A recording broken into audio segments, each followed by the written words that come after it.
Pagkatapos ng dalawang sunod na panalo ng Magnolia Hotshots ay nagdesisyon na si Coach L.A. Tenorio na hindi na papalitan nito si KJ Buffen at siya na magiging import nila for the rest of the conference.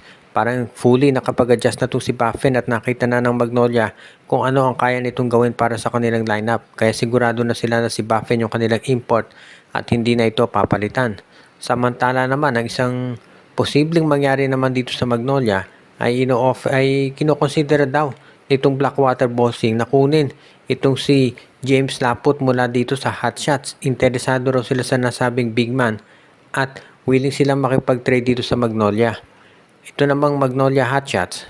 Kaya nga ngayon, mukhang itong Hotshots tinitignan daw si RK Ilagan kung yan yung makukuha nila mula dito sa Blackwater Bossing. Although medyo matindi yung hinihingi kapalit ng Magnolia, no? Si RK Ilagan, isa yun sa mga top guards na ginagamit ni Coach Pat Aquino.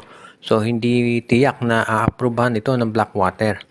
Of course, alam din ng Magnolia na in demand si James Laput dahil yan ay 6'10 na center. So, ang gusto naman nilang kapalit, yung ding mahusay na point guard katulad ni RK Ilagan.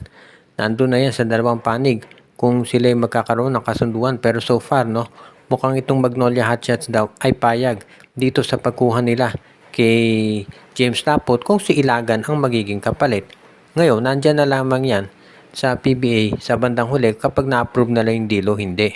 Pero ang Magnolia hindi naman doon nagmamadali dito dahil masaya sila dito sa tinatakbo ng kanilang koponan. Whether ma-trade si Laput o hindi masyadong concern ng Magnolia dyan. Dahil sa tingin nila ay maganda naman yung progreso ng kanilang kampanya sa Governor's Cup. So kahit hindi matuloy itong Laput for Ilagan trade, okay lang para dito sa Hotshots. At nakikita naman nila na magiging mas maganda yung tatakbuhin ng kanilang kuponan eventually. Basta kinakailangan lamang talaga na huwag magagawa ng mapadalos-dalos na mga trade. Ang Meralco Bulls na nadali ng sobrang daming injuries ngayon ay gusto nang makuha naman itong si Anton Asisio o si Andre Karakut mula sa Rain or Shine Elasto Painters. At itong Meralco Bulls daw willing na mag-offer ng future first round draft pick na kapalit. Ngayon itong si Coach Chengiao, alam natin gusto niya talaga yung mga first round draft picks. Dahil siya nakakakuha ng mga matitinding mga players na usually ay ini-ignore ng iba. Kaya sa tingin ko, ito talaga yung pwedeng makuha nitong si Coach Chengiao at magiging isendo sa aabangan natin. Ngayon ito naman si Coach Cheng. Bago niya nibigay ito si Karakot at si Asisio, meron siya mga bagay na ikunoconsider muna. Ang tanong, una-una, yung ba first round draft pick na ibibigay ng Meralco, itong para sa draft na to o yung pang sa susunod na taon? Kasi syempre, ang gusto ng Rain or Shine, itong draft pick na ibibigay ng Meralco ay para sa taon na to. Dahil syempre, mas magagamit nila yan.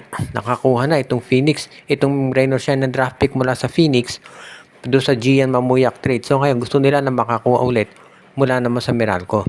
Pero ang Meralco, mukhang ang gusto yatang ibigay na first round draft pick yung para sa susunod pang season, hindi itong darating na draft. At dyan sila nagkakatalo.